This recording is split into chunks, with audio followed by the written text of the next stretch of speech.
16th chapter of Matthew's Gospel, as the story progresses, Jesus takes his disciples and they withdraw to a city that if you visited today you would think was beautiful.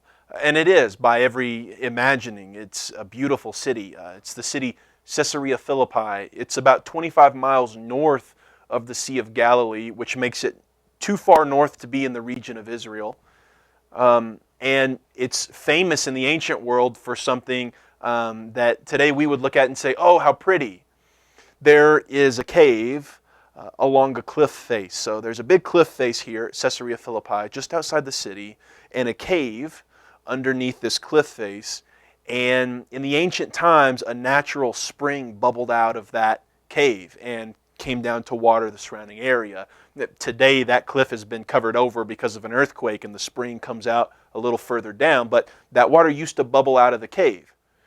There's this nice natural rock stage almost to sit and look at the beautiful spring coming out. And what you notice if you visit it today, though, as you sit on this giant slab of stone looking at the cliff face, are all of these small arch niches carved into the cliff.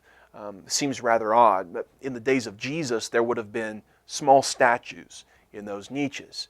You see, this was a place that was famous for the worship of the Greek god Pan. And there would have been small idols placed inside of those niches where people could come and worship.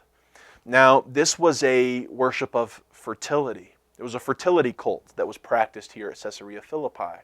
The people believed that through their, what we would consider very immoral practices, that the gods would return every year to that location so that the spring would come, the grass would grow again, and the earth would be fertile once more. Where did they go, you might ask? It's a great question. You see, the cave, it came to be thought was an entrance to the underworld named Hades. And the gods, so it was thought, would flee every year to escape the cold winter into the cave, into the underworld, so that they could stay warm. Literally, they were going into the gates of Hades. Jesus withdraws with his disciples in Matthew 16 to the city of Caesarea Philippi. And he asks Peter, who do people say that I am, and who do you say that I am? When Peter responds, you are Jesus the Messiah, Jesus says, on this rock I will build my church, and the gates of Hades shall not overcome it. This is the backdrop for Jesus' claim.